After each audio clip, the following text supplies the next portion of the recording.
Hello and welcome to Dice Masters United. I'm Spug. I'm Ben. I'm James. And I'm Peter. Coming up in this episode, We'll be forging ahead with our review of every card in the new Superman Kryptonite Crisis set, this time with the uncommon. We'll also be rounding up the latest rulings from the set, including what James is calling a disappointing 24-hour U-turn.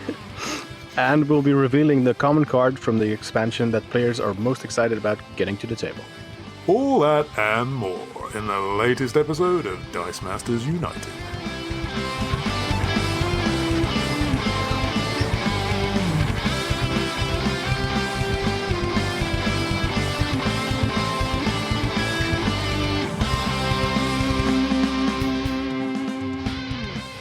oh yes, well welcome back everybody. It's good to be with you, and as James said, we are pressing on with our intrepid endeavour, our quest to review every card in the new Superman Kryptonite Crisis set. Thank you for everybody who's been in touch about the review so far. We obviously did the commons last week, which was great, and we have had some correspondence from Nick Wally. Nick, thank you for getting in touch. We'll be taking on board some of your very useful feedback and maybe not spending quite so much time on all of the trash cards in the set, and that might involve someone going round to Ben's house and gagging him potentially. Yes, I'll try and shut up. Yeah. I got One the memo. man's trash is another man's treasure. Yeah, got it. Thanks. Well, that is indeed true. That is indeed true. But yes, thank you for everybody who's got in touch. We always find actually that these episodes are the most popular in terms of people listening to them. So thank you for everyone who's taken the time to write, and we'll be honing in on some of that correspondence a little bit later on in the episode. They were always my favourite reserve pool podcast episodes. So Yeah. It's good to keep that legacy alive. It is indeed. It is indeed. All right. Well, so shall we press on then, everybody, and get cracking with the first of the uncommons? And I'm now finding that my technology is completely failing me. So I'm going to invite James to read it. What? Well, okay, so just to fill in the gap while you guys work out what you're doing, I have a novel idea that's not going to help me shut up at all. But I do have my binder out for all the cards. I do have all the uncommons. So as we go through, I will tell you what has made my teams and what I pulled out from my binder as curiosities rather than just trash. Oh, I see. Because left in. You've been eagerly team building, haven't you, with all of your new stuff and putting together. As you can see from the videos. See, linking. Yes. Yes. Check out the videos. I've been enjoying them. Yeah. James has been helping Ben with his piles, and they have and they've been working through his teams that he's been putting together. So do check out the latest videos on the YouTube channel. We'll put the link, as Ben said, in the show notes. All right, well, shall we start with Anti-Monitor? And Peter, shall I come to you after all? Yes. And invite you to read Anti-Monitor. Anti-Monitor, 6th dimension, 5-cost fist character. He has two abilities. One is Intimidate, and the other is when fielded, reroll target character die. So we can potentially take care of 2 dice, and he can work around the super rare Wonder Woman. It's a bit expensive, but pretty cool. Pretty cool. He's got decent sized stats, hasn't he? He's a 156, 266, 277. So, for a 5-cost, that's kind of Becky Lynch-esque, isn't it, in a way? Yeah, good, He's all right. good stats. Yeah, I quite like him. Comparable to Pip the Troll, I'd guess. Yeah. Pip the Troll permanently removes 2, whereas this doesn't. Yeah. You get the stats to compensate. Probably prefer Pip. Yeah. So if he intimidates Wonder Woman, does he get to do when fielded? Yes. Yeah. Hmm? Yeah, I think so. Yeah. Yeah, separate, aren't they? They'd be both in the... Yeah, because you can choose the order. Yeah. Because they both trigger at the same time. And then when Wonder Woman is away, you won't be ignoring... That'd be the benefit over Pip. Yeah, I quite like this. Yeah, it's good. Yeah. Yeah, because for the benefit of anybody who's not entirely sure, Intimidate, although it is something that triggers when a character is fielded, is not classified as a when fielded effect. So it would get around things that prevent when fielded effects. such as the super rare Wonder Woman, who no doubt will be popular. So, yeah, a thumbs up for Anti-Monitor, straight up. Nice one. James, why don't you give us Barry Allen? Barry Allen is a four-cost fist with a Justice League affiliation. His subtitle is Hot Pursuit. When Barry Allen attacks, if you have an active Superman super friend character die, target opposing character die cannot block this turn. And he has a global, once per turn, pay a fist. If you purchased a die and fielded a character this turn, prep a die from your bag. I'm not overwhelmed. I mean, okay, preventing things from blocking is good, but this is a good example of if being once, whereas when might be, when something happens would be every time it happens. Not terribly excited by his ability, although it's okay. Ben made good use of the global, which I realized. But I don't know if you want to explain it. You can certainly watch the video, but we've dubbed it Bob Ramp for the time being. Bob, where's that? Over to you, Ben. I do not remember why. Why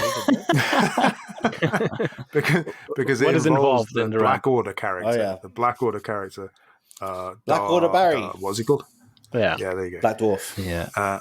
Black Dwarf, Collector, and Barry Allen. Yeah, check out the video. I don't want to it's very convoluted, which makes it good, right? Because it's difficult for your opponent to grok straight up. Shouldn't it be BBC Ramp? BBC. You could say that. No, it definitely shouldn't. No. Barry Black Dwarf and Collector. Barry Black Dwarf. It could be. We'll do a poll. It could be, but they are somehow wedded to Bob, it seems. You guys have been watching Top Gun Maverick and maybe fallen in love with that particular character in the film, maybe. Who knows? I haven't seen that. Oh, I'd recommend it. Go see it. It's great fun. I was thinking... There are better versions of this global. Do use the rare instead. Well, the rare we'll obviously come to next time around, but the rare is amazing. Yep. Jolly good. All right, Ben, Bat Signal. 3-cost shield, urban legend. Up to 3 of your character dice gain range 1 until end of turn. Double burst. Instead, all your character dice gain range 1. Interesting. Probably not as predictable as something like the Brainiac, which gives everything range 1 while it's active. Yeah. Or even the Shazam, which gives everything range 2. Yeah. It's interesting, not as predictable as I would like. It's remained in the binder. Oh, dear. It could be interesting. I just think there's better ways to do 3 damage to your opponent. Range is a very strong ability, but not for the amount it does. And the fact that only range 1 on all your characters, only on double burst, is less useful. Yeah. I mean, it's a kind of a nice, maybe a surprise if you can suddenly remove 3 sidekicks or something like that, but it's not particularly consistent. Yeah, okay, in draft. Yes, it would. It's great in draft. And with the Thor global. If you bought it with Thor and there was something available like, what was that, Sands of Time or whatever it was, Rip Hunter, where you could place it on any face you wanted, that would be good. Yeah. Or was that an energy for that? Yeah. Well, one of the interesting things to mention probably early on in this review is that since we did the... thinking about the fact that everything has rotated out and we have less cards, it's actually a very playable card. Whereas I don't think we thought about that as much in the common, at least I didn't. When we were doing the common review, and we've seen these cards in play a little bit more. Yeah. So you have a better idea of what's strong or not. And actually this card is okay. Better than probably when I first read it. Yeah. Yeah, maybe it needs to come out of your binder, Ben. Maybe, but probably not. I'd rather take out all the cards so far have stayed in the binder. Anti-Monitor is my leading person. Okay. Peter, let's come back to you with Batman. Contingencies. Don't you start. Forecast that was so last episode. Sorry, I'm behind the times. Forecast Fist character with 3 affiliations. The Bat Family, Justice League, and Team Superman, I believe it's called these days. He reads, while you have 2 or more shield energy in your reserve pool, Batman gets +2 attack and +2 defense. Meh. And he has the global. May double mask. Each player may field up to 2 psychic dice from their use pile. It's oddly specific, and why would you hold back shields? Why would you? Meh. Yeah. Right. Yeah. Well, because maybe because you want to. Oh no, that global is not. No, there is the shield. Yeah, because you could I suppose you could use it for Mr. Sinister global or something. But as Mr. Sinister global, there's the damage prevention global, the Lois Lane, which is pay a shield to prevent 1 damage. So defensive pieces. Yeah. But yeah, no attacking aggressive ones like transfer power or the Bizarro global anymore. No, that's right. Yeah. This definitely isn't a vintage Batman. Obviously, it does have. Did you mention that it's got the global that all the Batmen have? Did. Yeah. So you can field psychics, but it's probably not the best version. No, but this is the cheapest. It is cheap. Is it masks or fists in reality? What the global? The global is the global's mask. The energy type is fists. It's a fist die, but the global's is mask. Yeah. Yeah. Truby, it's got masks in the transition zone. Sorry. He has been made aware of that. Okay. I take it back. Good stats for a forecast, Let's move on. though. It is. Yeah, but the fielding is a bit rough. Yeah. I mean, are they these days? No, not really. Well, there's always the global that you can use to field it for free. But I think we need a little bell. Ding ding. We need a little bell to move on. Ding. All right, Big Barda. James. Big Barda, 4-cost fist, New Gods affiliation, absolutely bulletproof.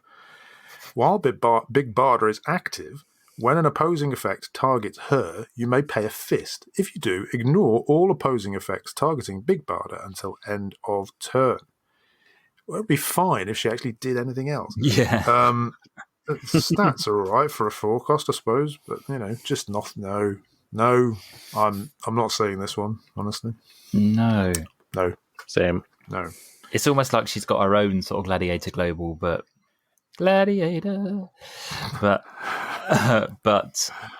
it's a bit weird. Yeah, that is a bit strange. So let's not dally on that one, shall we? Ben, Bizarro. No, let's not. Yeah, there's something interesting about that Big Barda, but yeah. Bizarro, new outlaw, 5-cost shield.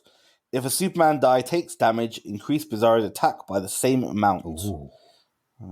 Good stats for Bizarro.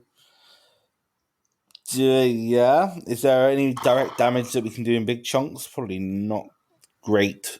Anything like that. Kryptonite. The green Kryptonite does 4 damage, right? Confront the mighty. Yeah. Confront the mighty.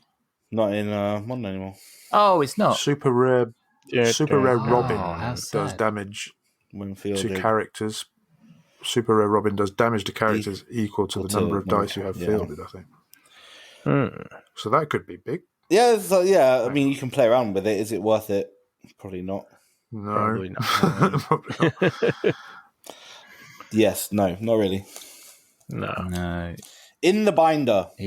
Unless you increase his attack and then give it to the Dr. Fate and... Yeah, I know, but you have to... Yeah, I guess. He's a good stat die anyway. Yeah. You could probably work out a 1-hit kill with the Dr. Fate and this and something to deal damage. But still, you'd also need a Superman. Yeah. Yeah. Which is not... It's convoluted. It sounds like too convoluted. Yeah, a Tinkerer's Delight, maybe, but it's not really going to do much in... There's definitely a 1-hit kill with it, but I don't know whether it's going to be... It's not reliable and it's not repeatable. If you got about 826 energy on a turn, you could do all the things you needed to do to get it up to 20 and give it a hit push and all that kind of stuff. Easy, but let's not spend any more time on him. And Peter moved to Blue Beetle. Yes, Blue Beetle Technomorphy. I don't know how to pronounce that. Sounds about right to me. Yep. Yeah. I've never heard that word. I don't think it is a word. No, probably not. It's a 4-cost bolt with the Teen Titans affiliation. He has a range 1, and you prevent damage from range dealt to Blue Beetle, so they can't range you back, which might be relevant because there's quite a bit of range in this set. Good in draft. Definitely. Yeah. But apart from that's like a third or fourth pick. But apart from that... Yeah. Okay, James, Booster Gold. Booster Gold as a 4-cost mask with a Justice League affiliation, Justice League International. When fielded, you can remove a stun token from a character die. That is game-changing. Well, that's just... Yeah. Wow, wasn't it? I mean, Andy's going to love that, though, from the Ministry of Dice, because he got wrecked by a stun token team once. Oh, really? Yeah. You basically just can do anything. Oh, stun tokens. I'm not. But then, going to be if bringing they a booster stun build on my teams. booster. No. Do you know what? It's It'd not be worth good in a pot if you have something like Arctic Breath, where they can put a stun if they buy that action off you in draft. I'm talking about if this would be good, like as a 4th or 5th pick. But yes. Yeah, but imagine in draft. Okay, right, I've been told to shut up, so yeah. No, it's all right. But imagine back in the day, you had what's it called, that imprisoned, and you would bring Breaker, right, which is also full cost. Mm-hmm. That was something to write home about. This is not. No, stun tokens become massive, Yeah, which they won't. And the thing is, it's not even as if stun tokens are very difficult to remove. You just need to pay. No, just pay 2 energy. Mm-hmm. Yeah, so it's just easier to do Which that. you're probably going to pay to field boost. Exactly. Yeah. So okay, ring that bell, James, and Ben, please give us Brainiac. Thank you. Talking about unpronounceable titles. Yeah. Querl Docs. What is that? Querl Docs. Yeah. Querl Docs. Who knows? Forecast mark. Squirrel ducks. Squirrel. When fielded. Oh, I know those. Those are beautiful birds. When fielded, draw 2 dice. Roll one of those dice and prep the other. It is a 1, 2, 4. 1, 2, 3. No. 1, 2, 4, 2, 3, 5, 3, 4, 7. Oof, yeah. Oh god. Very expensive, but it is a candle keep on legs. Oh yeah. Sort of. No. Because you can't choose. It takes both halves and smushes them together. Okay. It's probably in draft it's okay as ramp, but I don't want to pay 3. If you have a thing that makes things cheaper to field, then maybe. Yeah. But yeah, I don't love rolling dice as ramp. It's a bit unpredictable. Yeah, me neither. I like the prep one. That's good. But yeah, forecast with the fielding stats it has. Probably not. If this was on a much cheaper, if this was on like the 3-cost Gambit, I'd like it. Exactly. He's just a bit too expensive and a bit too prohibitive fielding wise, isn't he? So, exactly. Yeah. Yeah. Sadly, I'm sure that's remaining in the binder, Ben. It is. Peter, you can get excited about Connor Kent. Connor Kent's gone L. He's a 5-cost shield with the Team Superman affiliation, and he counts as Superman for effects on your other cards. Wait, bring back that Bizarro.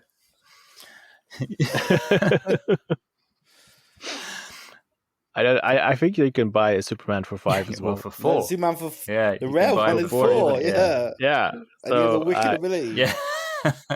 I suppose you could have 2 Supermans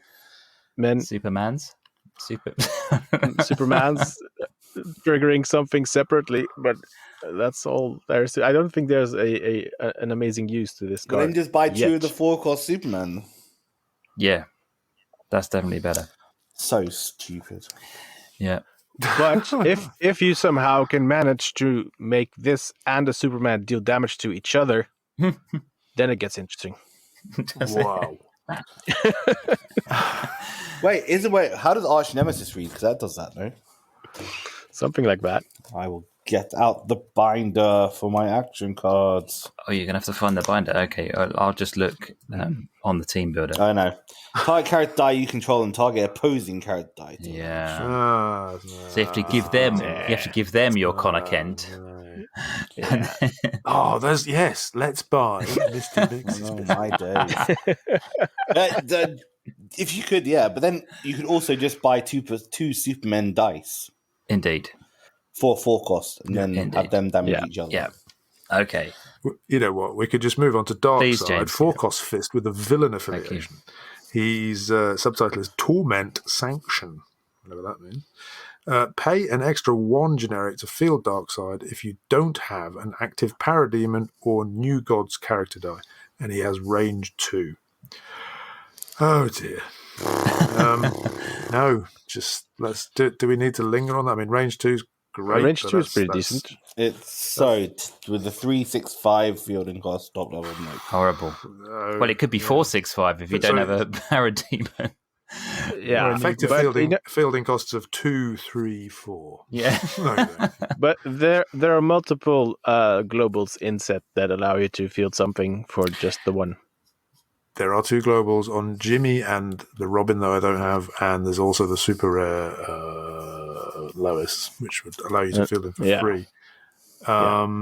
But then he's a 4 cost with okay stats, pretty good stats, and range 2. Still not that excited, but no, he's not terrible. No, he's not terrible. If you have one of those globals in drafts, I would pick this up. Okay. Sure. Good. Okay, it's good that Peter is being the voice of optimism here, and Ben is the opposite. But Ben, why don't you read us Dr. Fate? As a side note, I just looked quickly through my binder, and the whole is it in the binder or out of the binder? Yeah. There's not very many that are out of the binder for uncommon. But anyway, Dr. Fate, Tower of Fate, 4 cost. Now's not the time to say that.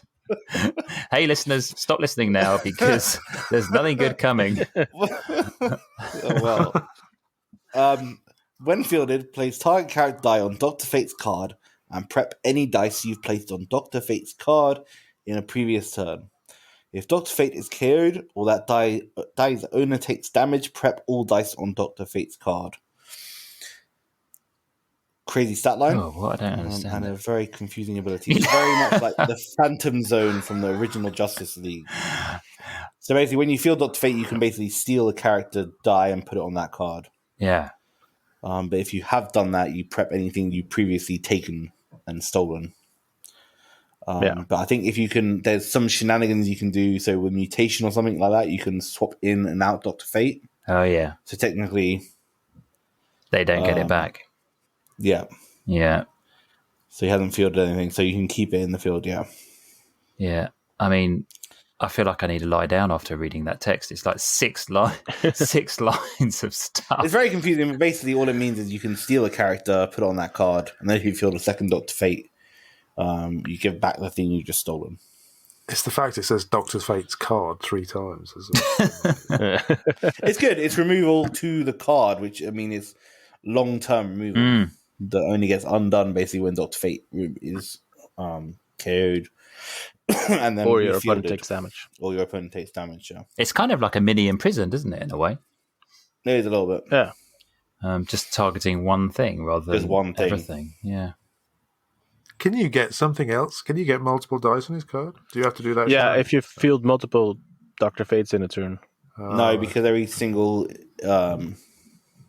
instance of fielding would count, no? No, but it says a previous because turn. it would look previous turns. Oh, yeah. Okay, cool. The other thing I was thinking with the Supergiant, the copies when fielded, you could also use that because that would replace, and then that would place them on Supergiant's card. I don't know if that works. Okay. But like you say, Ben, you could field Dr. Fate and then use the mutation the mutation action. Yeah, you can keep it move him out, and then he doesn't get KO'd, or he doesn't. Yeah, he doesn't take damage. But the thing is about the previous turn. The thing about the prep any dice you've placed on Dr. Fate's card in a previous turn is sort of. And at 7/7 on top level, he's going to stay in the field for a long time. Yeah. He did make it out of my binder, but he went back in. So I was like, yeah, okay. But we like the other Dr. Fate better. Yeah. Yeah. But the other thing is, but removal, and it's not even just removal to the use pile, it's removal out of the game. Yeah, it's pretty strong. I mean, if you think about like the rare Bizarro or something, you use it on that when it only has max 1. Yeah. You just take that out of the game forever. Yeah. Or a big die like the 7 cost Shazam or something. Taking that out of the game for 4 is pretty good. That is good. And it is guaranteed removal, as you say, if you've got them. The only thing is obviously on 2 of his 3 sides, his defense is only 2. So only 2. Yeah. Bring a spin-up global. Yeah. Well, I suppose actually you might be able to, if he was on his 0-2 side, you could attack with him. And if they didn't block, he could go through. He wouldn't do any damage. So that wouldn't trigger the prep of the die that he... That's interesting. I haven't really thought about that, yeah. But he'd still... I mean, at worst, he fields, catches something, you deal some damage, that card goes to the prep area, so he still KO'd it.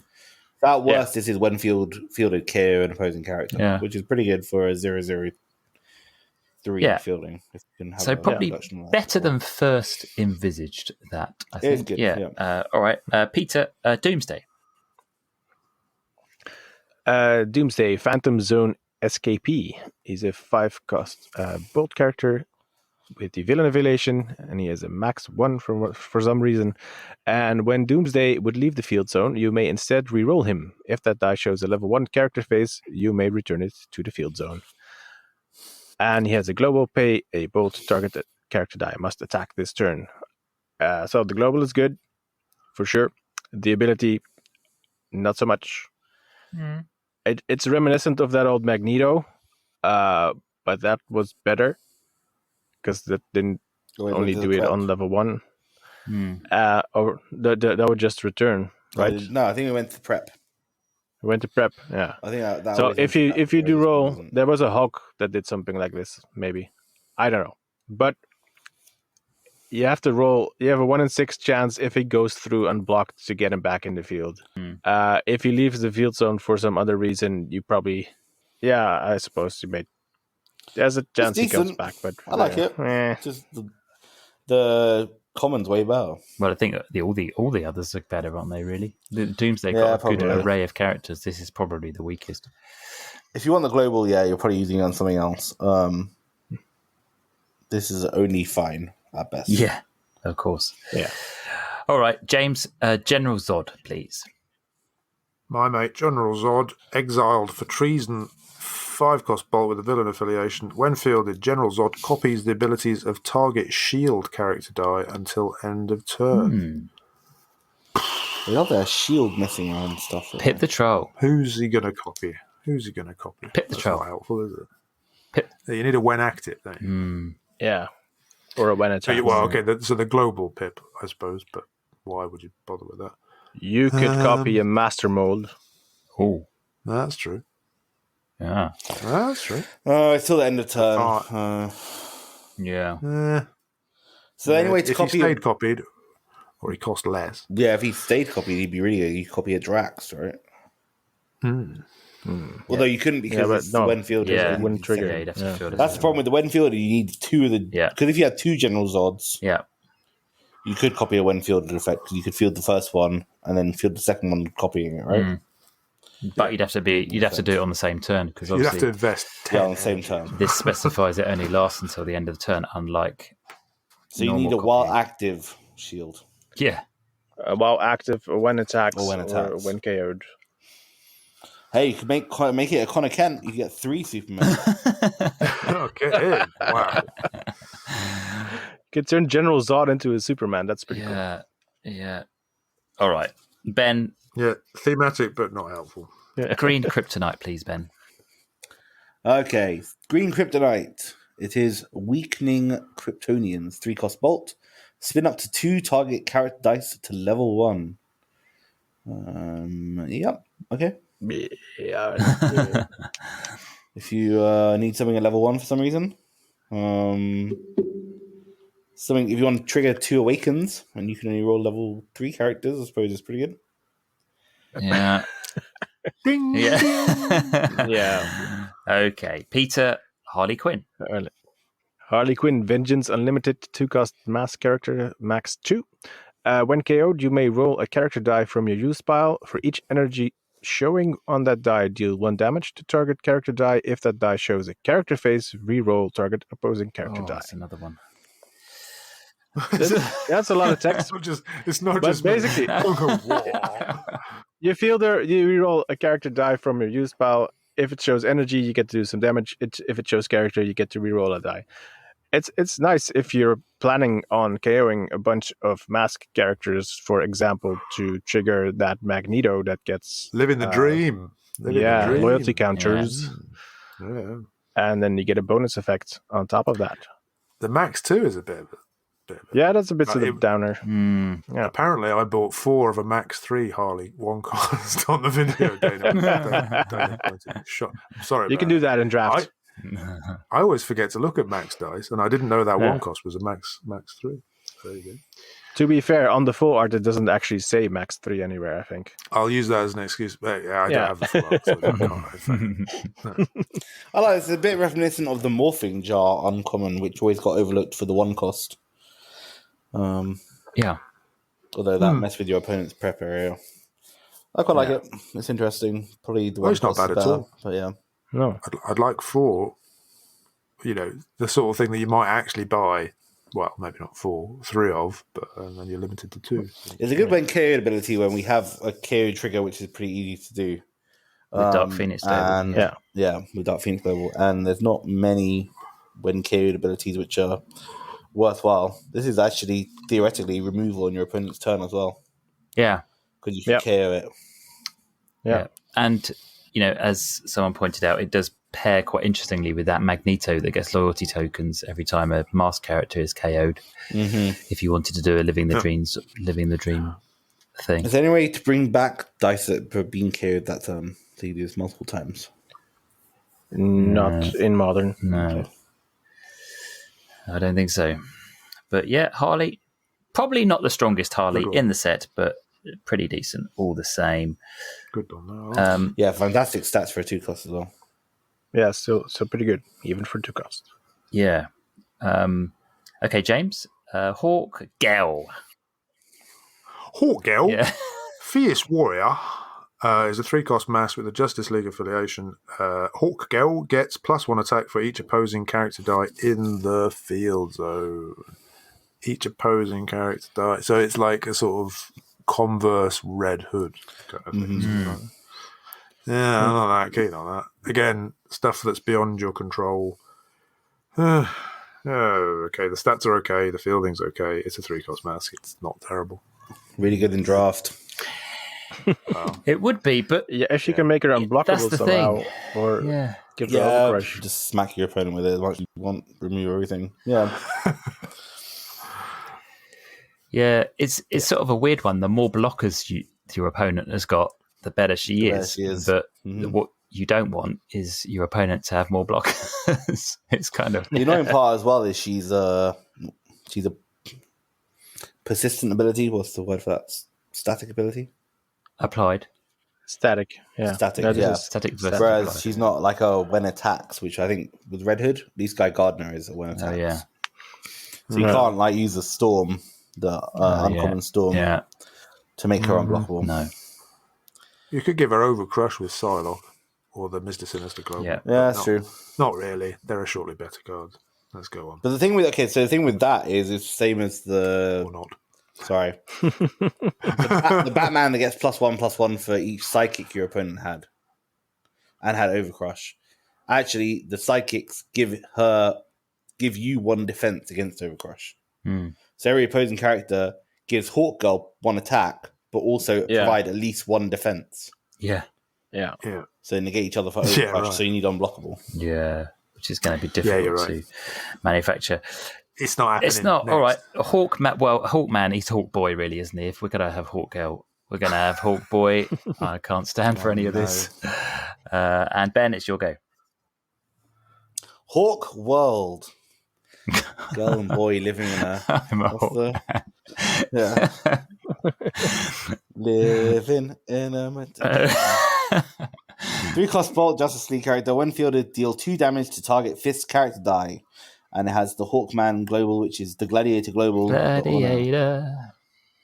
The Hawkiator Global. Which is pay a fist when you attack. Your character dice can't be the target of action dice or global ability until end turn. Yeah.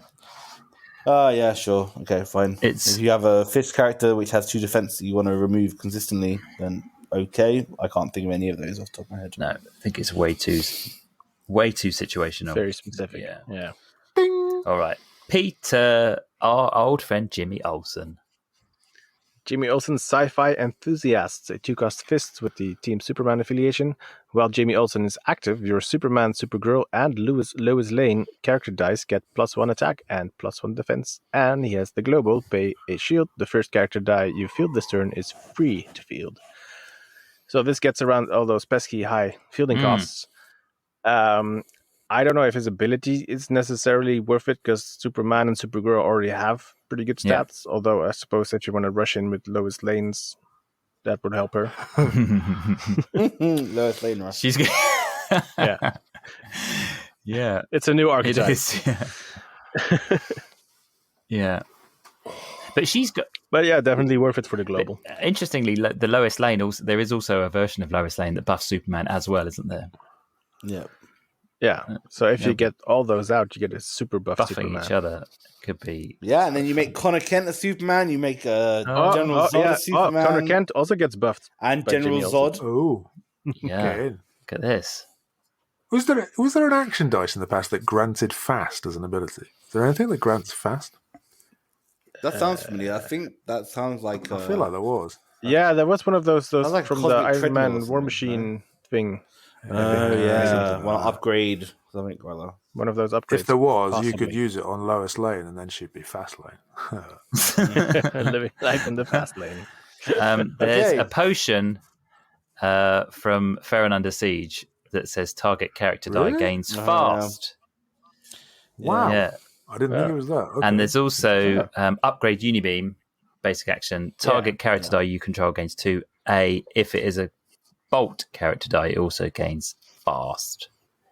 That won't work. Yeah. This Jimmy also made it out of my binder. Yeah, it is, yeah. It's But for the global.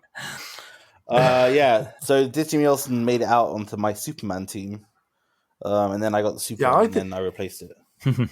Every time I pull him out, so to speak, every time I pull out my Jimmy, I think that I really like the global, but it seems wasted. And because he's a 2-cost fist, and that's the sort of thing you might want to buy, I feel like I should be running a Superman team. And then I realise I'm not running a Superman team, and I put him away again. I pop him back in. I like the Super Rare. We'll get to it. We will. But in the meantime, let's get to the Joker. Oh, no, you're not doing those, are you? No. I've done that. Okay, Jonathan Kent. Is that me? Yeah. I'll do it. James, Jonathan Kent, legacy hero, 6-cost shield with a Super Friends affiliation. When fielded, roll a character die from your use pile. If it shows a character face, field it for free. Otherwise, add it to your reserve pool. No. If that was a 3-cost, I'd go for it. But 6. Yeah, I mean it's a cool ability, but for a 6 cost with those fielding costs, there's an action that does the same thing for a 3-cost called making the team. Yeah. Oh, there you go. Can we just skip over Jonathan Kent? We can. Whoever he is. I really like. I would like to point out though that Jonathan Kent, Connor Kent, and Supergirl all have the exact same die except in different colors, which seems like lazy design. Really? Cost savings. Yeah. I actually really like this ability. Just 6 costs way too much. Next. All right. Next it is Ben. It's back to you, and it's Lex Luthor. Lex Luthor Benefactor. It's a Legion of Doom affiliation with range 2 for a 3 cost, which is pretty good. Unfortunately, when Lex Luthor attacks, your opponent gains 1 life. So you want to attack with other stuff to have range, so Lex Luthor can sit there and ping away.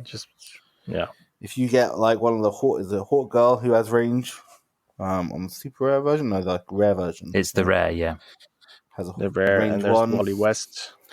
Wally West has range, so a few characters in set. So this might be a good backup to that if you get in draft. Otherwise, no.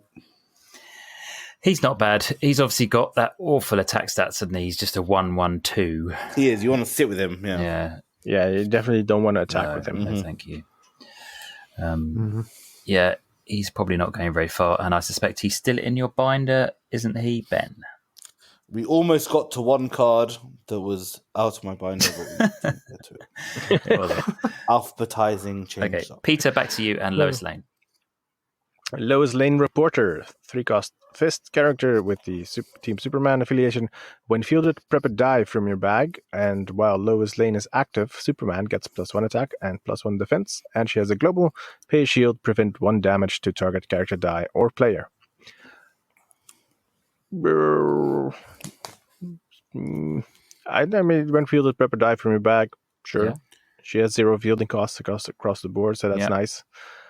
Buffing Superman, once again, not really necessary, but I suppose if you get both her and Jimmy out, you could buff Superman by 2, and then it's still a bit redundant. But the global is not as relevant these days, I feel, although it could be pretty good against pingy range stuff. Yeah, that could save you bacon. That. Yeah, or Human Torch. Human Torch. Jubilee. Sorry. Or if you have the Mystique, you can use it and the global. So use the Mystique and the Lois Lane global to negate Thor, rare, super rare. Yeah. She's not bad. Yeah, if you have both those, Yeah, if you have both of them. She's not bad, but I think, James, let's talk about Mary Shazam. Well, the prepper die is pretty good, though. Yeah, it is. Well, the fact that it's 0 fielding costs across the board, that is nice. Exactly. Yeah, I think that's very worthwhile, especially in draft. If I wanted to be picky, I'd prefer to see her as a 2-cost rather than a 3, but hey-ho, you can't have everything. Yeah. We don't have a lot of ramp, so... No, this is it. I'll take what I can get. Exactly. James, over to you. Mary Shazam, Thunderworld Adventures. She's a 4-cost bolt with a Mystics affiliation. When fielded, deal 1 damage to up to 2 target character dice. 1 damage to up to 2. 1 damage to each of? I don't know. Yeah, presumably. Presumably. And the next Shazam die you purchase costs 2 less. Well, there's a good Shazam, isn't there? There is. 7 cost. Yeah.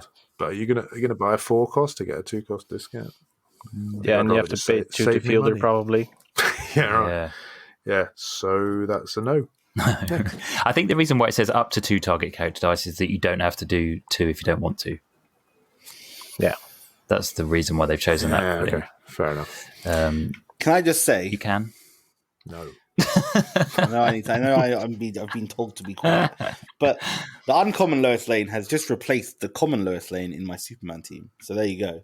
Wow. There we go. Okay. On the fly. Made it out the binder. Well, I had the 2-cost fist Jimmy Olsen.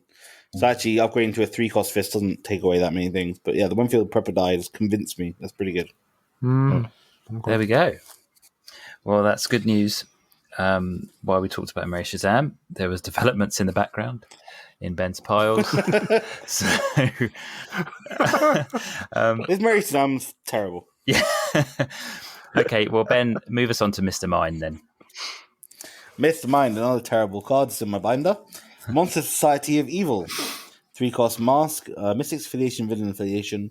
When Mr. Mind attacks, you may pay a mask. If you do, generate a 2 attack, 2 defense tough guy token.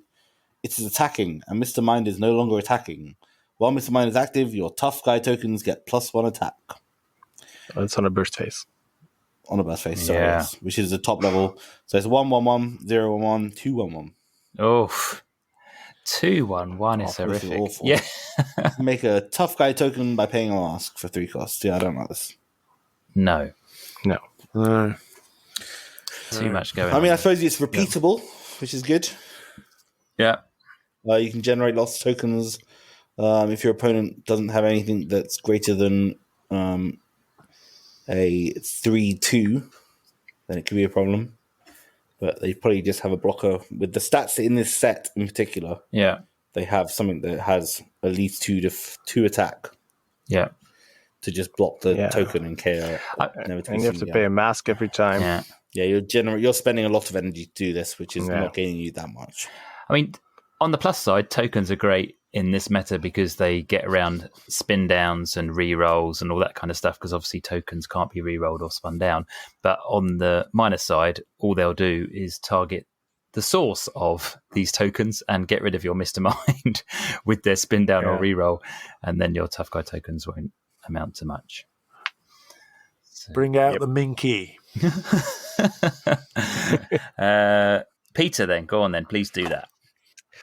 Monsieur Malat, brilliant scientist. He's a 3-cost fist character with the villain's affiliation. He gets +2 attack while blocking, but his claim to fame is his other ability. While Monsieur Malat is active, at least one opposing character die must attack each turn. Yes. Guaranteed attack step. Indeed. So that is pretty cool for Emma Frost. It used to be pretty cool for Iceman. Boo. But sadly, that is no longer a factor in modern. So it's still pretty cool. I like this ability a lot.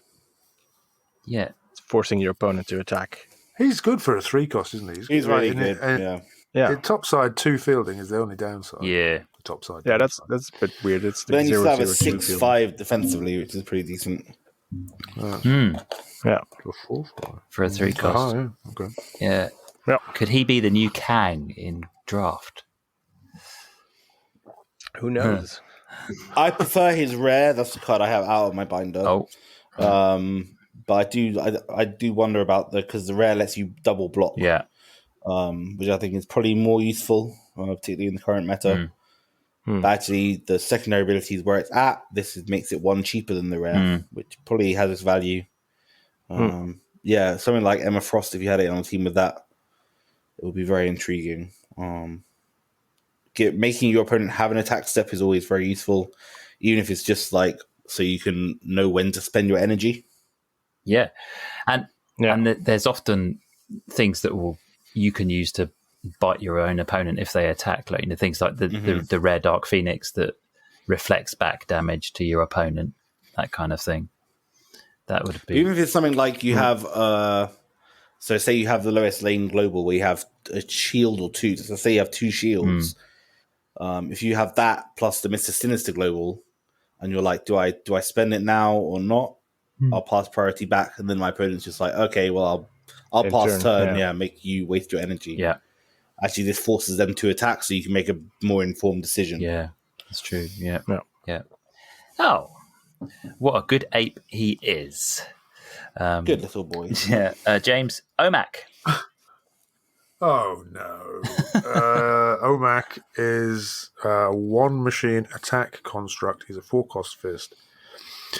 When fielded, deal 3 damage to target non-fist character die. He's got range 1 on a burst face, which is level 1, and I don't want to talk about Omac. I want to talk about Orion. I'm going to guess that he's still in your binder, Ben. At least you know what his name stands for. Yeah, that's helpful. Yeah. If nothing else, they told us this. This is even worse than MODOK. Oh yeah, as a name. Yeah, it is indeed. All right, well, Ben, let's talk about Orion. Finally, a card I had to look up online because it's no longer in my binder. Yay. It's in my teams. Hooray! Okay, Orion, military commander. He's a 3-cost bolt. He's a new god.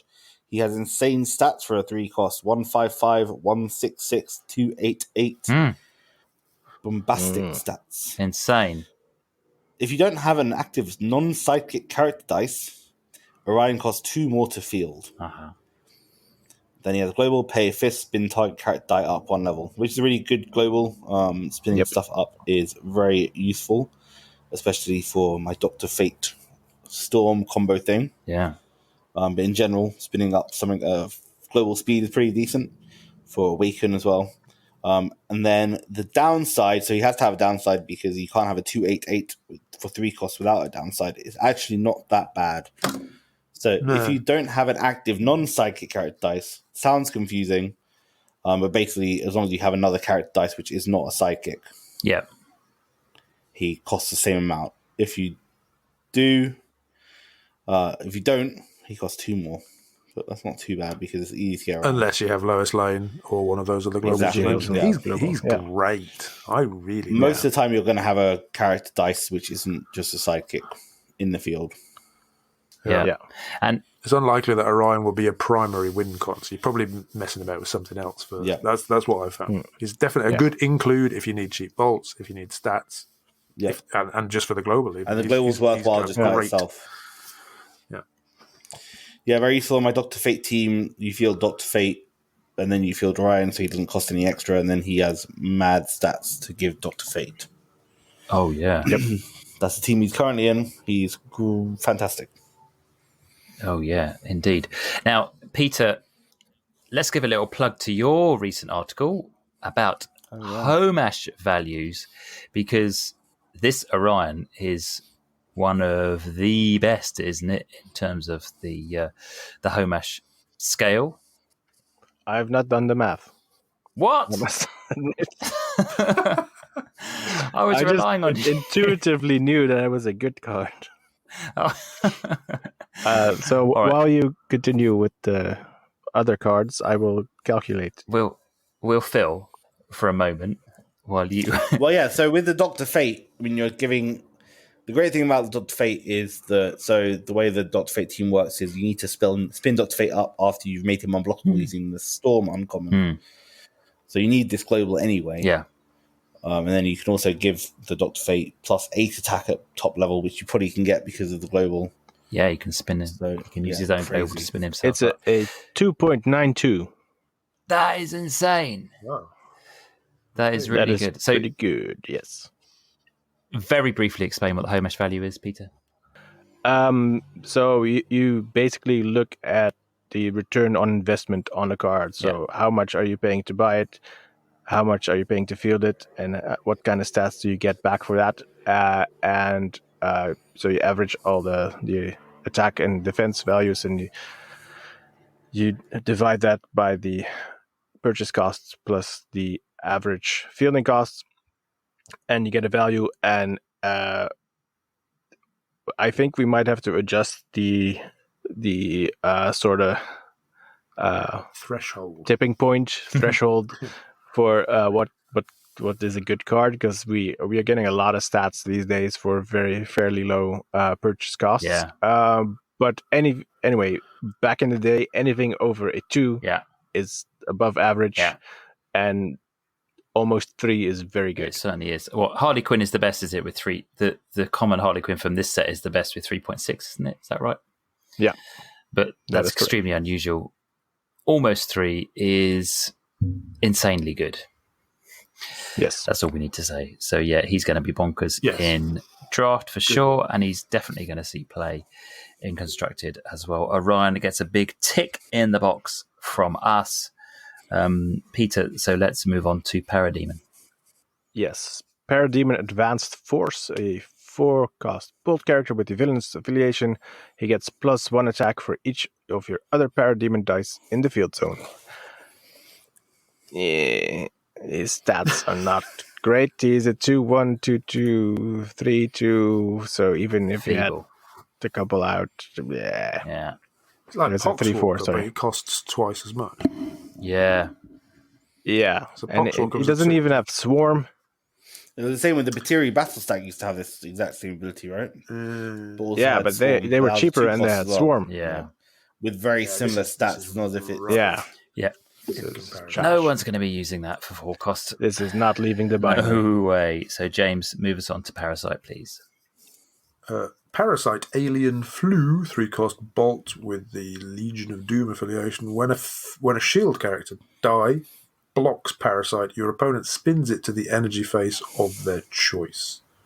When a shield character blocks Parasite, just choose the shield character. This is just so specific and limited. Yeah, there's a lot of once again. Specificity. So the and the fielding costs are dreadful. So no. The it here presumably refers to the shield character die, not Parasite. Yes. Yeah. Yes, I would hope so. Because that would be really bad if it didn't.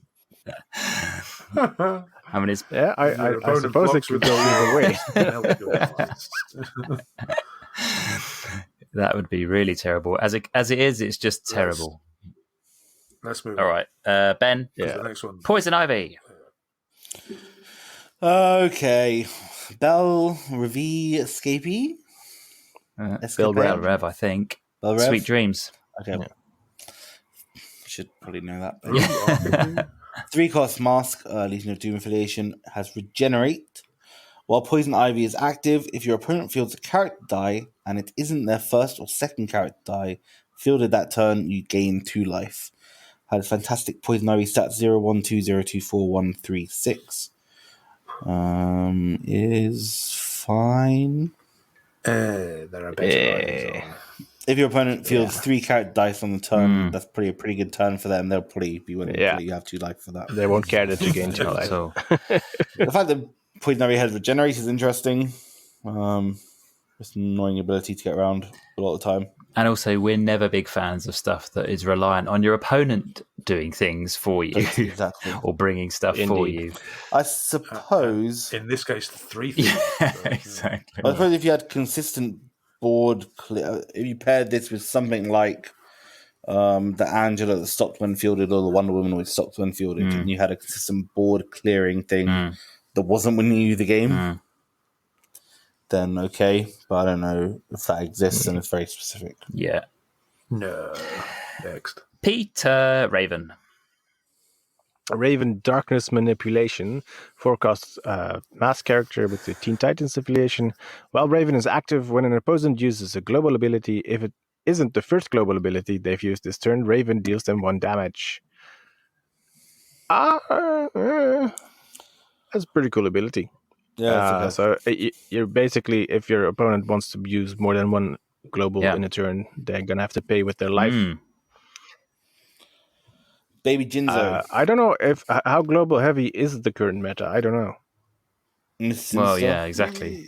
Yeah, it's pretty heavy. My Bob ramp takes when 2 per turn though. Yeah, I think. Yeah, but if each subsequent global after the first will deal them 1 damage if they use it. So if they want to use 3 or 4 globals in a turn, that's gonna. Yeah, like I said, the Bob ramp uses 3 globals. It does, yeah. That's 2 damage to your face. Yep. Yeah, she's pretty irritating. This is going to force your opponent to make some difficult decisions. I mean, obviously, it's, as Ben said, it's Jinzo light in the sense that it's only 1 damage rather than 2, which is much more costly. You've got to do it 20 times if you want to rely on it to win. Let's be honest, though. And then I've had some teams that would fare fairly badly against this. The Iceman. Yes. Wouldn't you just rather have the 4-cost pip that makes it more expensive so they can't even do it in the first place, or the 5 costs? Well, yeah, I was going to say, compared to whatever name is. Compared to Jinzo, it's probably a decent thing, but compared to Lander, which is a 5 cost, and makes your opponent pay 2 life. Yeah. The difference between a 4 and 5 cost with Dark Phoenix in the meta is negligible. Yeah, indeed. Yeah. Move on. Okay. Well, it could be irritating. You could say that it might be irritating in draft, but then draft teams don't tend to be that global heavy, do they? It tends to be constructive stuff that is. So, okay, James Robin. Robin, training the Titans, 2-cost shield, Teen Titans and Bat Family affiliations. He has Energized. The first Teen Titan die you field this turn costs 1 less to field and gets +1 attack. And it's just wholly underwhelming to my mind. I mean, 2-cost shield is fine. He's got affiliations that might be useful for something in the future, but no, I'm really gone off Energize, and this isn't even a very interesting Energize. He's a 2-cost shield. That's all. Next. And he's a Robin for the purposes of things that rely on you having a Robin, like versions of the back signal and that kind of thing. And Christmas cards. I much prefer the common, which also has Energize and makes the Teen Titans 1 less to buy. Yeah. So you can buy him for 1. No doubt. More. Yeah, definitely much better. Okay, Ben, if you could move us on to Shazam, that would be great. The Speed of Mercury, 5-cost mask, Mystic affiliation with the Justice League affiliation. He has fast and pretty good stats for fast, 155, 265, and 377. He also can't have stun tokens on his card. Ooh. So, yeah, okay, sure. Not bad. Probably not worth the 5 cost. And fast is good. Yeah. He has decent stats. Pretty decent stats. Yeah. And stun tokens, we already talked about them not being brilliant. But in draft, maybe. If you have an Arctic Breath team, maybe. But probably not. He'd be very hard to KO in draft without something to spin him out or spin him down or roll him or something, because he's not going to get KO'd by a match, because he'd knock most things out before they get the chance to swing. True, but I think I prefer the Wally West common, which also has fast, but at a 2/3 costs, depending on when you buy him. Yeah. Because his stats aren't. Well, Shazam has better stats, obviously. Yeah. But I much prefer to buy this at 3 costs rather than a 5 cost. Wouldn't be all. Yeah. All right, Peter. It's time to move on to Starfire, I think. Yes, Starfire Starbolt's 4-cost bolt character, appropriately. She's a Teen Titan character with range 2. Yeah. Me. I guess it's range 2 is pretty good. Yeah. Her stats are okay. We've seen much better Starfires in the past. Yeah. Next. Yeah. Yeah. She might be okay to pair with that Lex Luthor that has got range 2 as well, but probably it's definitely not going to be a thing that's going to be particularly competitive. No. Okay. James, Starro. Starro, tentacle attack, 4-cost shield with a villain affiliation. When fielded, KO target opposing character die if your opponent controls more than one copy of that character die. Sidekicks? Would that count? Sidekicks would work, wouldn't it? I suppose, yes. Yeah, so that would wipe out all their sidekicks. No, you only get to KO one of them. Yeah. KO. Oh, just one of them. Well, that's rubbish. Yeah. It is trash. Yeah, that is rubbish. And although you can field the level 3. On this, so you can field level 3, but compare it to like the Doomsday, where you get to choose which character you KO. Yeah, that's awful. This is not good. Yeah. Or even the anti-monitor at the start, which the fact KO removal is not brilliant. Yeah. No. I would say that the majority of top level competitive teams generally don't field more than one copy of one particular character. Anything good. So yeah, it's unlikely. And again, you're relying on what your opponent's choice exactly. is, and it costs 4 when there's the 3 cost or the common, which is better. Exactly. Just, no. Okay, well, Supergirl is next up, and Ben, it's your turn. Legion of Superheroes. Supergirl is a 4-cost shield with the Super Friends affiliation, or Team Superman, or whatever it's called. Has Energize. Target character die gains Overcrush. Has a global. Pay fist. Spin target character die up 1 level. We already talked about this. Global on Orion. Same thing. Yeah. Pretty decent. Yeah. Supergirl has good stats for a 4-cost as well. 388 on top level. Although 3 fielding costs is a bit annoying. But pretty decent. And the Energize ability is okay as well. Yeah, it is. Although, as we discovered with the kind of Iceman team with the Energize, the fact that Energize triggers very strangely in that you have to have the character active if you want to give it Overcrush already. So you have to be prepared for this. Yeah. It's much worse. I really wasn't. It's much worse than the Psylocke, which is a when fielded gain Overcrush, or the Miss Sinister, which is pay a global, pay 3 to give a target character die Overcrush. Like with most of these things, it's in the binder, and is decent but not brilliant. Yeah. Again, it's one. Just use Psylocke. It's one you might take in draft if you're looking for. In draft, sure. If you could get a collection of them and just buy a few in draft, they could, she could energize another version. Well, the thing is, you want her to be, because she has good stats, you want her to get the Overcrush. Yeah, exactly. The very definition of faint praise. In draft, you could, could be a win condition, not the one you build around. There's way too many good characters with that have Overcrush, or you can just use them with Psylocke to give them Overcrush. That is true. Okay, Peter, why don't you give us Superman?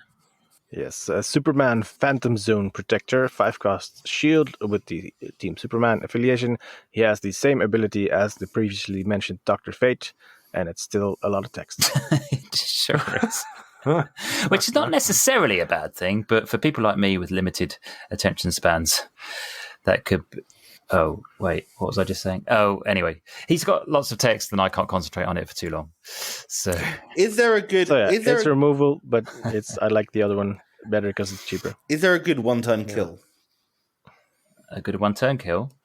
I suppose the Barry Allen probably would do that for you, right? Yeah. Yeah. That you can hit with one thing. Because I'm just wondering that because if you use the Superman, actually, with the Superman and the Dr. Fate, if you had both of those things...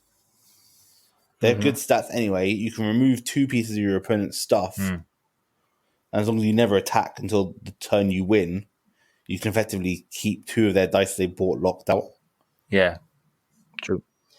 Which actually isn't the worst thing with Barry Allen, although you're buying a 4 cost and a 5 cost. Yeah, and they might force an attack. But it is a really good. I mean, Imprison showed that it's a really good way of putting it's really hard your opponent back on the back foot because they've spent 2 or 3 turns buying stuff that are then not any use to them. Yep. Yeah. So I mean, that is a decent ability. But, especially a competitive play where they kind of worked out their rotations well, where you have like 5 dice constantly spinning around. Yeah, exactly. It could be very effective. I don't know if I'd choose this one, but actually, maybe I might make a team with Dr. Fate and Superman. That's interesting. Yeah, it's not too bad. Okay, it's time to move on to... Oh, we need to go to the Joker, don't we? Because of I almost forgot. Yep. Indeed. Whose turn is it? It might be me. James. Yes. Go on. The Joker, obsessive, 3-cost shield with a villain affiliation. When fielded, pick a character die replacing all previous choices.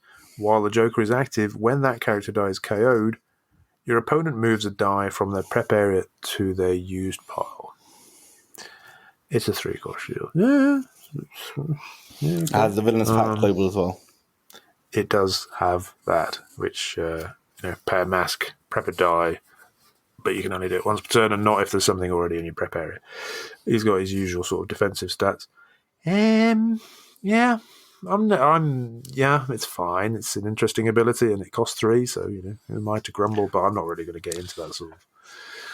But I have a question. So if your opponent doesn't have anything in their prep yet, and you KO a character that the chosen character die, would that die move to the use pile? Well, I would say no.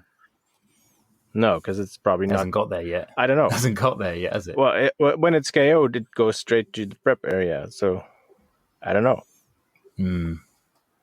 That's a good question. Why not? I'd say it's all right. Did you? No. While the Joker is active, when that character is KO'd, boom, it's there. Because, when fielded, checks after it's been fielded. Yeah, that's true. This is a question, does when KO'd check after it's been KO'd? I would think so. Yeah, you may be. Because otherwise, things that intercede with KOing. Because otherwise, the ability is not that great. Well, okay. So this is the second card that I had out of my binder for the uncommons until Lois Lane just got taken out. So the third card that's out of my binder for the uncommons. And we're about 58 cards in or something, aren't we now? I know. Yeah. Because when I first saw this card, I thought what it meant was basically when you field Joker, you choose a character, then every time that character die is KO'd, you can do this ability where you move your opponent's things over. So he stayed while active and then you just named a character. So, for example, you could field Joker and then name Sidekick, for example. Your sidekick. Yeah. So therefore you could then go around carrying your sidekicks and then just shoving all your opponent's stuff that's in their prep area into their use pile. Yeah, no. However, we've subsequently learned that it doesn't quite work like that because it says that character die is KO'd. When Joker is active, when that character die is KO'd. So you name a specific die, and when that specific die is KO'd, this ability happens. Yeah. So much less good than I thought. I thought it would have been like the mimic ability, but in reverse. If it was a copy of that die, then it would be much more interesting. But does it remember, like, if that die then disappears, if the Joker stays active and that die vanishes from the field and then goes back into the bag and then comes back, asking you to track does stuff. It remember? Because if you've got why I thought it was a bit weird. If you've got multiple copies of the die, you're not going to remember which die it is. So maybe it needs exactly. Maybe it needs a little bit more of a clarification rules wise. Because it could be really good if it was like the mimic and you could basically name your sidekicks. Yeah. And then you could just something that you want to KO anyway. Or for example the Harley Proxima Quinn. Midnight or whatever, the Harley Quinn, where it does KO itself or has some kind of KO ability, so you're going to be KOing it anyway. Yes. Then the added benefit of just shoving stuff into your opponent's use is really useful. Yeah.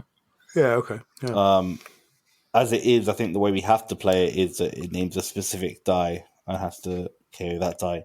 In that case, I think that just produces impossibilities. Because as you say, if you have, psychics become impossible, and 2 of anything becomes impossible. You can't know. No, which would make me think that they would rule it that it only counts once. It would only work once. Maybe, but I think the fact that it says that character die makes it specifically that thing, which makes it much less useful.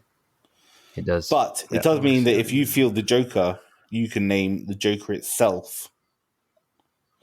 Yeah. And then KO it to make your opponent shove something. I think it could be useful in that sense. I hate the fielding cost if that is the way it's played, 1-1. Yeah. If it was a 0-0-0, for example, you could basically wait for your opponent to prep that one thing they really need. Yeah, and then say bye-bye. Like, nope, bye. But I also don't like that your opponent chooses which die is moved over. Okay, also... If you could choose, it'd be really But good. also, if you named that Joker die, would that Joker die actually have to survive the KO in order to see the KO happening? Because it needs to be, it's a while active. Because it wouldn't be active. Yeah. Oh, never mind. So I don't think that works either. No. So basically, this Joker desperately needs some kind of ruling. Yeah, too right. But it can either go from absolutely awful, the worst card we've seen. Although it has a really good global. I'm not sure about that. The worst card, the most unplayable card in these uncommons with a good global. Yeah. To one of the best cards in these uncommons. Well, yeah, it could be. It could have. It works like the Mimic. Very good. Yeah, that would be amazing. I'd be very surprised if that is the case. They normally tend to want to rule it to the softer option as something that we're going to talk about later. If it's demonstrate. just once and done, that would be very disappointing. Yeah, because then you have to refield it to be able to use the ability again. But then if they did rule it that way, that saves the necessity for tracking the individual die that you've named. Well, I think that's an impossibility. So it would either have to be the once and done, or it would be all copies of that die, which would be really good. Yeah. Who knows? We have to... Anyway, this is out of my binder for now, because I think it could be good. It could be good. Needs a ruler. James, we're on to Wally West, and it's your turn. I suspect I just read it. I just read the Joker, didn't I? Oh, did you? Oh, yeah, sorry. Go on. Go on then, Ben, you do... Ben, you do Wally West. Okay, fine. Wally West, Speed Force Aura, 3 cost Fist, Teen Titans. When Wally West is blocked, you may have him deal his combat damage to any other opposing character die instead of the one blocking him. His combat damage could be 133, 244, or 255, so this is okay. Means it's sort of targeted removal during the attack step because your opponent's always going to generally block for their advantage. It's good. It's interesting, especially the fact that you can pump him to make sure you KO that thing. Basically, it's guaranteed removal. I don't love when KO'd removal. I think I prefer the common, but it's a good one. This is not a bad out of the lot we've had. He's not bad. He's not great. He could be interesting. That's pretty good. Yeah. It's pretty good, yeah. It's pretty good. You can't jump block him with the sidekick because he'll KO something anyway that you want to KO. So it's pretty decent. Yeah, he's basically always going to be able to carry over the thing you want to KO, unless your opponent. Yeah, unless they don't block him. Yeah. His fielding costs are not very nice for a fielding cost, are they? 1, 2, 2.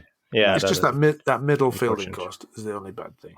It's all right. Yeah, if it was 133, 144, 255, I might be a lot more inclined to throw him on as a piece of removal. I think I prefer something like the Rocket Raccoon, which is when fielded, deal damage equal to Rocket Raccoon's attack. Yeah. If I'm thinking about this one, but I suppose with that, you can't pump that Wonder attack. Woman doesn't stop this. Yeah, true, because of the when blocked ability. Yeah. Okay, well... It'd be better if we had a force block. That would be very handy, yes. If only. If only. Okay, well, we're on to the final card, and Peter, it's you, Wonder Woman. Yes, Wonder Woman, daughter of Hippolyta, I think. It's a forecast mask with the Team Superman and Justice League affiliations. When fielded, you may reroll one of your character dice in the field zone or reserve pool. This is one of those things where we kind of need to know if a character die on an energy phase in your reserve pool counts as a character die for the purposes of this ability. Because if it doesn't, then this is trash. Was it? ruled, wasn't it? Currently, it doesn't. It was sort of not directly ruled. Can daughter of Hippolyta reroll was a it? character on an energy phase? Answer: no. No. Yeah. Okay, well then this is trash. It is rubbish, yeah. And she also It's has the global rubbish. to change the target of an action die that targets a character die to the character die of your choice. But if you want to use that, you would probably choose another Wonder Woman. It's pants. It Yep. ended on Only- a damp squid. Okay, well, I know I'm not meant to inject too many times, but to re-trigger Energize. Yeah, but do you really want to No, you don't. buy a forecast to real? You'd just saying better it's off an with the super rare. What's his face? Rocket. Adam. Yeah, no, the rare rockets or the super rare Adam Warlock. Mm. No. Yeah, no. So this is no. Well, Super Adam Warlock can't re-roll from your field zone. This is true. No. It's most of the time you will not want to do this unless you want to re-roll. It is a way to get the Dr. Fate out of the field without KOing him. Yeah, it's tough to get out. Yeah. It's not even guaranteed, though, is it? It's not No. spin down. No, It's just no. reroll. Pay for Look and on the potential bright fielding side. costs. When fielded, you may reduce your field presence. Lovely. No, there isn't an There's no next. But it's not always bad if you use it with my favorite card is the common Poison Ivy with the Energize, which creates a plant token. But I think that the Rocket But Raccoon, you could buy 2 Poison Ivies for the price of one Wonder Woman. exactly. The rare Rocket Raccoon, which has Awaken, re-roll a die in your reserve pool, is just better. Yeah, it is. The re-rolling something out of your field zone is not bad. No. It can be good, but we haven't seen it before, which is always a useful thing to have in your locker, right? Always. Originality is good. Yeah. we've seen it before. There was the one character that let you re-roll stuff in your field zone when it attacked. But yeah, I mean, we had Parallax as well. But Infinity Gauntlet, I think there was this one wacky rare that did something with We was re-rolling. there? Yeah. We were doing so well at not dwelling on pants. I know, but it isn't interesting. I mean, it's terrible, but it's unusual, which is good. Yeah. Which means there's space to break it, Fair enough. Okay. potentially. All right. Well, that is the end of the uncommons. We've powered through, I think, in minutes, it seems. We've not dilly-dallied at all along the way. What's everyone's favourite? Ben, what? Well, I have 3 cards out of the binder. They were the Orion, Yeah. the Lois Lane, which I just took out, Yeah. and the Joker. Yeah. Do I like any of them? Not really. They're all fine. Well, no, I just asked you what your favourite was, not whether you actually liked any of them. I know my favorite. Don't know. Having thought that Wally West might be interesting. The Anti-Monitor might be okay. Probably the Joker if it plays the way I want it to play, which it doesn't. Right. I don't like any of these uncommons really. None of them speak to me What? particularly. What about Orion? No, I don't really Orion care is about that. It's the fine. best. Stats I is like fine. Orion. That's really I like boring though, isn't it? I really don't care about stats. Just because he's got big fat stats. Boring. Peter and James just goes for stats. I like Lois Lane. I think that prepper die for free is nice. I like it that you can 0-0 fielding is you can use her for Dark Phoenix Global fodder, and then it'll prep you your next turn. She could be really cool because Yeah, that's actually not bad. No. I think there's definitely some potential for her. And I don't like that global way though. to teams. That global creates too many. That's the downside to her. The reduced damage global. Yeah. I don't like playing against that global. No. Okay. All right. Well, shall we move on to our next segment?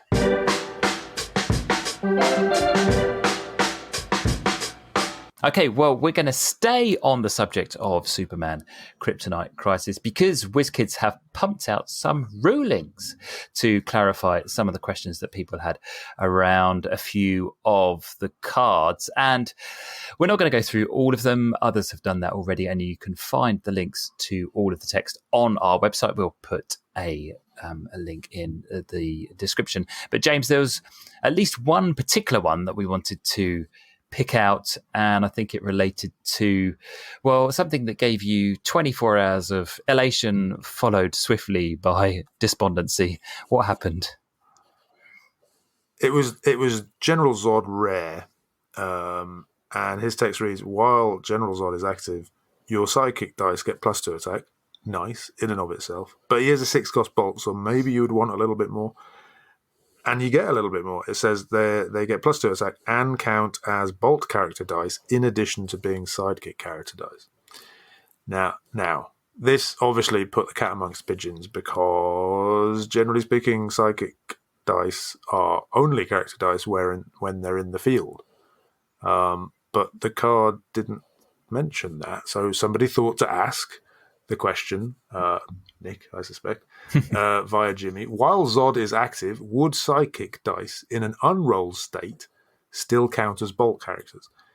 If I had a character with rush bolt dice, will the sidekicks count toward the rush ability? Maybe we should say that rush is an ability where if you draw one of those dice which has, for example, rush bolt, then you draw an extra die for every bolt die that you draw along with that. With the ability. Yeah.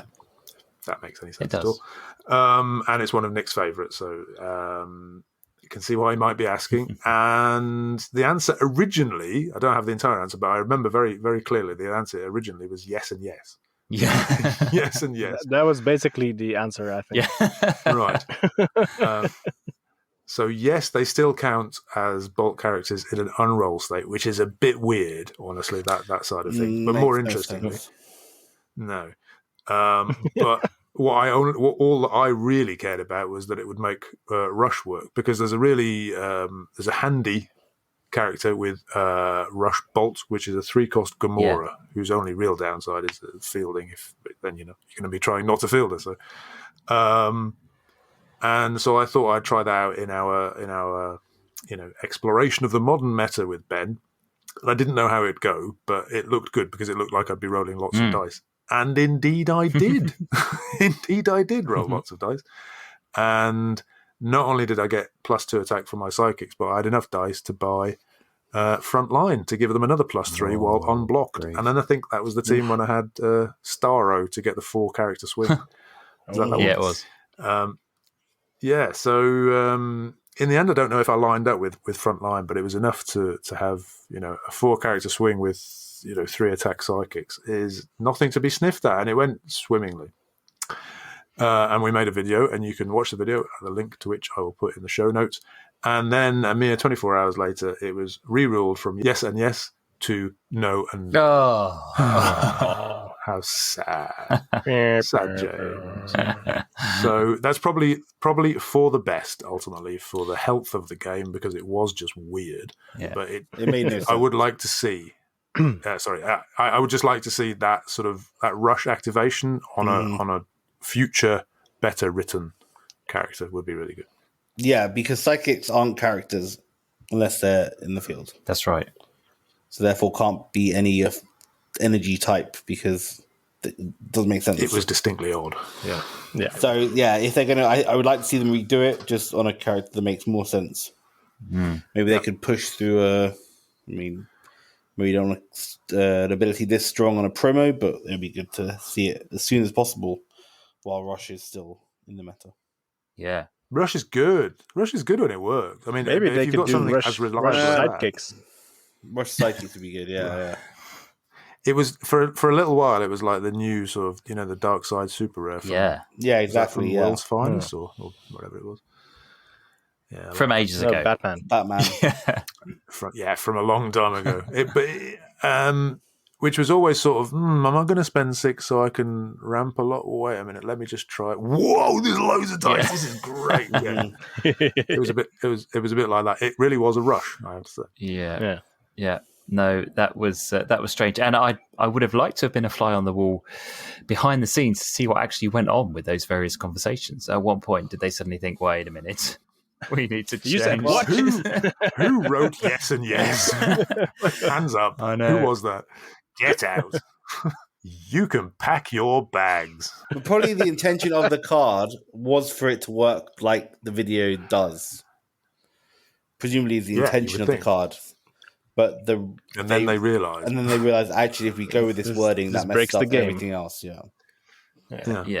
No, I mean, it spoils James's fun and the fun of a lot of other people, but actually, probably in the long term, it is a good thing that they've decided to go this way, because it would go counter to everything they've said about sidekicks before, in the sense of, as Ben mentioned, they don't count until characters until they get to the field, unlike actual character dice. But we also had a bit of correspondence from listener Andy May, who got in touch. Andy, great to hear from you. And you were inquiring, following from our last podcast where we spoke about all the commons, and we also discussed Starro, who came out as a bit of a star, shall we say, for want of a better word. His text says when. Where is it? Here it is. He says, if you roll Starro at level 3, re-roll Starro. And Andy wrote to us just asking to what extent that level 3 re-roll persists. And James, again, that has actually been ruled on officially by WizKids, hasn't it? It was almost as if they answered the question for us. So I had a lovely chat with Andy. Very nice. Thank you for your correspondence. But yes, the ruling was, I think it was pretty clear actually. When does Starro need to be re-rolled if on level 3? The first or second roll of the roll and re-roll step, or any time outside that step. During the roll and re-roll step, check at the end of the step, consistent with energize, etc., etc. If Starro re-rolls to level 3, roll it until you get another face. Outside of the roll and re-roll step, that's basically the same thing. You just always have to re-roll it whenever it hits a level 3. So as far as I understand that, the only way you can get to level 3 is by spinning up. Yeah, as long as it's in the field at level 3, it's fine. Basically, if it exists in the reserve pool at level 3, it has to be re-rolled. Yeah. Yep. Yeah. Pretty straightforward, so that was a good answer. But yes, Andy, thank you very much for getting in touch. It was really good to hear from you. Thank you for the nice things that you said. It's always good to hear from listeners. So glad that you're enjoying the show, and thank you for taking the time to get in touch. If you want to see any more of the rulings, then, as I mentioned before, do go to the link on our website. We'll put it in the show notes if you want to see all the other rulings from the latest Kryptonite Crisis set. There was also a bit of a chatter about all the rulings, I think, on the latest Rollin Thunder podcast, which was very enjoyable. Excellent. Yes. Arjun Lucan. Mm-hmm. Keeping the... it was good. Yeah, I think pretty much all the rulings were discussed on that, I think, before the rulings came out, so I don't know what hand they had in the rulings coming out. So excellent. Including the wrong or the correct version of the Zod ruling? I cannot remember. Okay. But yes. Yeah. Well, okay. Well, do go and listen to that if you want a bit more detail on that. Again, we'll put a link in the show notes. While we're just rounding up our Superman Kryptonite Crisis stuff, the one thing we haven't done is just reveal the results of the poll that we ran on the Dice Masters Unlimited Facebook page about which Superman Kryptonite Crisis common card you were most excited about getting to the table. And there are a few contenders. The one-cost Harley Quinn, she certainly featured and was very close to winning. The Dr. Fate, who I think Ben has very much enjoyed messing around with. Poison Ivy's better. He's the one that gets plus X attack, where X is the attack of one of your character dice that isn't attacking. But the overall winner was the card that we just discussed. It was, drumroll please, Starro. That is the card that people are most excited about getting to the table. So not only does he have these really wonky stats of 0, 1, 1, 0, 2, 2, 2, 7, 7, but obviously, as we just said, you can't actually roll him to level 3. But he does do this thing of when he attacks, you may take control of up to 2 target sidekicks your opponent controls, and they must attack if able. So it can give you a big swing in characters if you nab 2 of theirs, and then you can attack with them yourself. Particularly if you've got General Zod in the field, James. Indeed. Yeah, fine. People are boring. I also voted for Poison Ivy. What a good I voted for both. Wow. Poison Ivy's good. You voted for both. Are you going to be voting for Rishi Sunak and Liz Truss then, James, as Conservative Party? No, I'll be voting for neither. I'm sure. In a way, I'm voting for both of them. Yeah.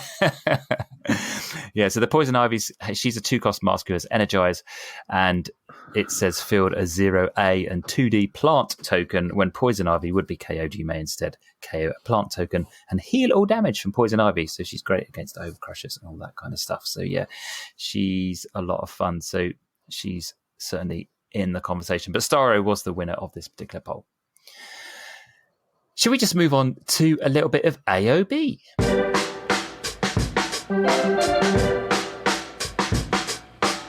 I think the main thing to discuss is probably just Dice Fight, isn't it, James? And do you just want to flag up Dice Fight XL, which is coming to a webcam near you, James? When is it and what's happening? James is manically looking for his calendar. Dice Fight XL is on the 27th of August. Excellent. I've actually done the page and stuff. I haven't pushed it massively yet, but it's all there. It's all coming together. It's going to be modern, just a big modern unlimited kickoff. It's free to enter. No pricing, although I've had some discussions with nice people about that. But fundamentally no pricing. Certainly no cost to enter. And so it's about 5 my time. I think I shifted the hour. I shifted it an hour earlier, so 5 in the afternoon here on the 27th of August. So please join us. I'll be doing the challenge page shortly when I get a minute, and then hopefully we'll find out how many people are interested. Very good, yes. But we've got another month or so. And just to be clear, it is an online tournament, so you don't need to travel to Kojitsa to see James to play in person, because, well, he won't play with you in person probably anyway. So no, he doesn't get out much. Unless you want to play him through his window, then that could be tricky. I'll go bird watching with you. Yeah, so 27th of August, do put it in the diary. And Dice Fight, otherwise, that continues to roll on. It goes every Thursday evening. It's a small online community. Well, it's a Thursday evening if you're in Europe. James, what's coming up in the calendar? It sort of depends when we release this, but I'm assuming that the one after will be the 28th. That after this comes out, I'm guessing. Yes, it will. I don't know I'm not good with dates. Yes, so that will be Breath Weapon X Fest practice, which is was it infinite multiple thingies? Yes, universes. You can have multiple copies of the same character. Of the same character. Yeah. And nothing we'll but the same character. character. In the show notes. Yeah. Right, that looks fun. And on August the 4th, we have, unbelievably, Legacy 29. Oh, crumbs. But this is going to be the first Legacy where SKC is legal, right? Yeah. That looks that way. So that's going to be interesting. I guess so. Okay. Yeah. So, yes. Come on and join the fun. And thank you, as ever, to Danny and Rick for managing that. You're doing a sterling job. Yes, very much so. Yeah, Thursday night, 9 p.m. UK time, 10 p.m. Central European time, and obviously earlier in the day. If you're on the west side of the Atlantic, do join the community if you can. We'll put a link to the Discord server in the show notes. Otherwise, it's been really good to have your company for the last hour and a half or so. We hope you've enjoyed our walk through the uncommons and that we kept it at a decent pace and didn't dwell on the rubbish for too long. If you think that we've missed anything, or if there's anything that you want to let us know about, then do get in touch. You can do that by sending us an email at James. hello@dmunited.eu. Very good. And it's always nice to hear from you if you are able to get in touch. Otherwise, that's all we've got time for this particular episode. So we'll see you again next time. Goodbye. Cheerio. Bye. Bye-bye.